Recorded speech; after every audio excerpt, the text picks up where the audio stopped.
Can you guess? What is it that could feed the entire world, end global deforestation, replace muddy fossil fuel, offer therapy for dozens of ailments, was grown by George Washington and Thomas Jefferson, and was required by law to be grown, was the world's premier renewable natural resource and favorite textile at one time. This product was used in the 5th century BC and probably before, but that's what the books say, through the 19th century. How? In ship sails, riggings, clothing, tents, carpets, rope, bedding.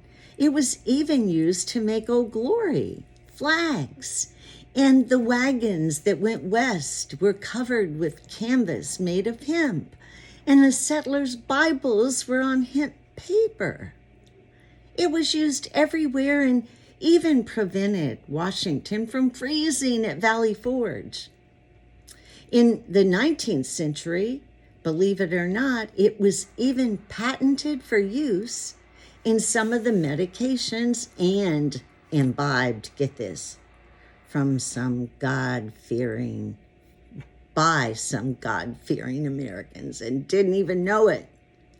It was also used as lamp fuel and food.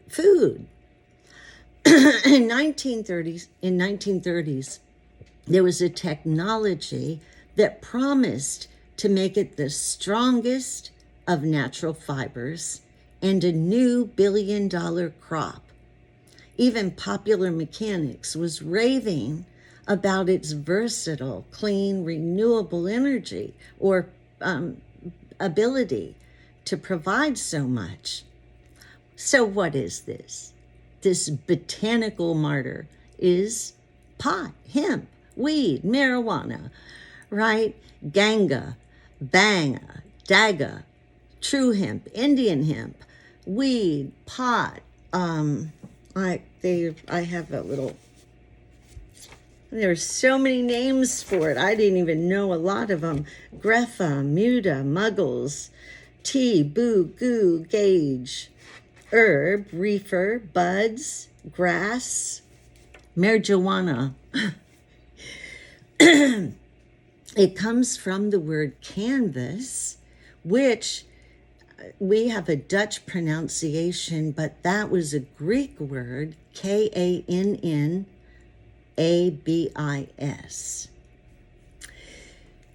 So what happened? Well, some people call it a latter-day Inquisition.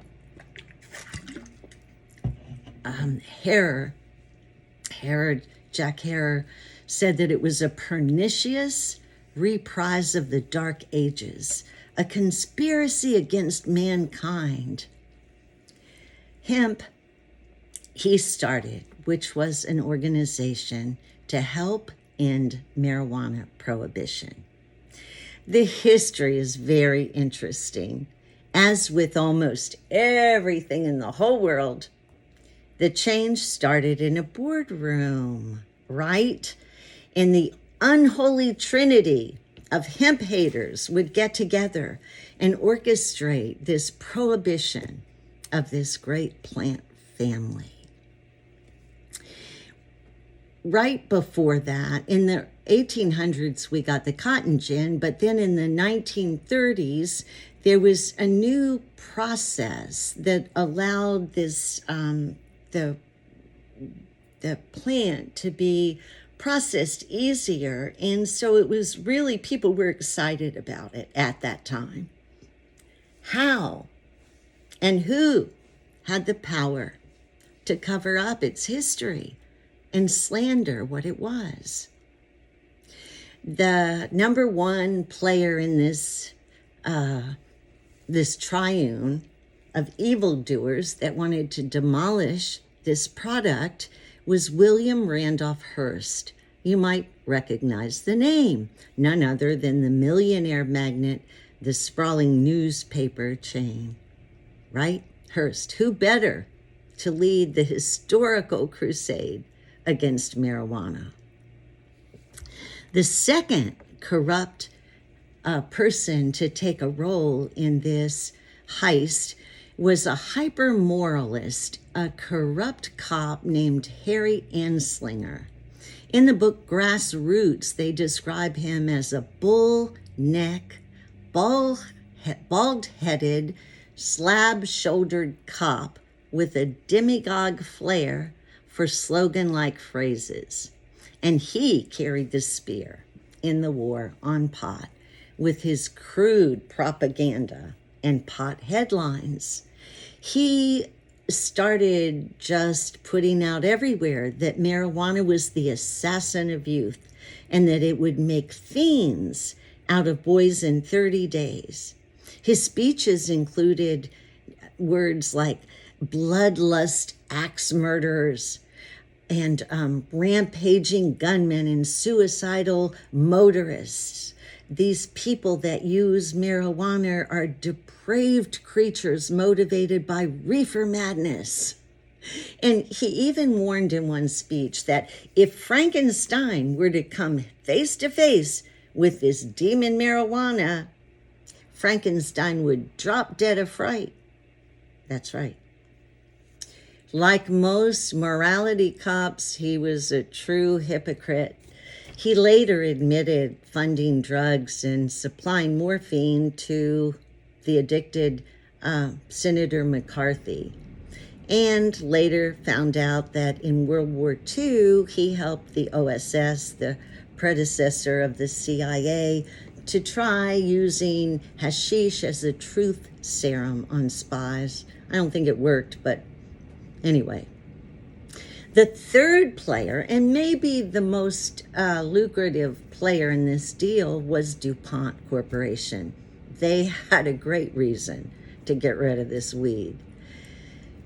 A lot of people blamed Anslinger and Hearst. They said that, their assault on pot was just typical prohibition of the time and paranoia over creeping immorality. But it was a whole lot more than that. And you'll see this is just the way of our world. The Hearst paper manufacturing division was threatened by this new milling process developed by the government. And it was a way to process the stalks into reams of cardboard and to make it easier. So this had the potential to really put the hemp thing everywhere. Well, the process of this, the new milling process, would produce fewer chemicals and toxins, and it would be a much better process with less chemicals, and would preserve 4 acres of forest for every acre of hemp that could be cultivated. Obviously, as far as the wood pulp paper industry, hemp had to go. And DuPont, their purposes were even more evil. DuPont had a motive to clothe the world in polyester. Anslinger's uncle-in-law was Andrew Mellon. Yeah, Mellon. Owner of the 6th largest bank and a DuPont banker and supporter. Thanks to the Ways and Means Committee and Robert Dutton, who was a dyed-in-the-wool polyblend DuPont ally, the anti-marijuana law passed as a tax law, and it breezed through. The only people that had objections were the hemp producers, and theirs were weak, and the AMA, of all people, the American Medical Association, because back at that time they were using the product, but it was unknown to people. At any rate, not a big enough pull, and the Marijuana Tax Act of 1937 was enacted, which outlawed the drug and the rest of the plan in America. Shortly after, in 1937, DuPont unveiled its plastic fibers, and they came to dominate the market. The following year, DuPont got their patent. I was so upset when I found out George Washington instigated the whole patent system, which is nothing but evil. It's just control over people and what they can invent. So the following year, DuPont got their patent for nylon and this super polluting wood pulp process. I remember the wood pulp processing in Jacksonville, Florida when I moved here in 78. Blech, it's nasty.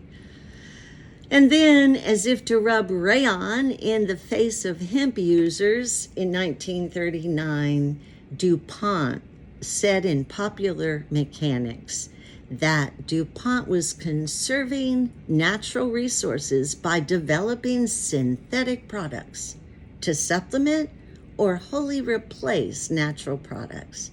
And this, at that time, was a good thing. It's all propaganda. It's all our paradigm. Thanks to the governmental ban on cannabis, DuPont continues to be the nation's largest producer of man-made fiber. No citizen, at the time this was written in 1995 that I collected this, no citizen had legally harvested an acre of textile-grade hemp for over 50 years. The price of progress? The snuffing out of a versatile, clean, renewable resource paved the way for DuPont Dynasty to promote dioxin, timber clear cutting, and, as Albert Gold reminds, the leisure suit. I got most of my information from Grassroots by Albert Gold, The Emperor Wears No Clothes by Jack Herer, which you might recognize that name, and a section in this book called Reefer Madness, incidentally, chapter 33. Funny, huh? By Van Ken Whalen. The Hearst campaign was so ugly, and that's how they do it. To assassinate hemp, they used race baiting. They called marijuana users ginger-colored with big lips whose satanic music and demon weed drove white women to seek sex with Negroes. That's...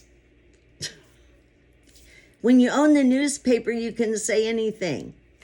He warned Congress that most of the reefer users, fiends, were Negroes, Mexicans, or worse, entertainers.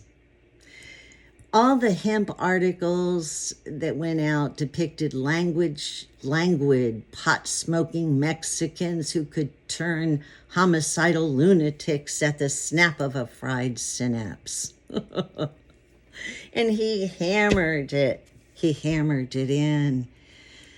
And to the public consciousness, all designed to confuse people because they did not want people to connect that marijuana was the same weed that had been this incredible fiber that we were dependent upon.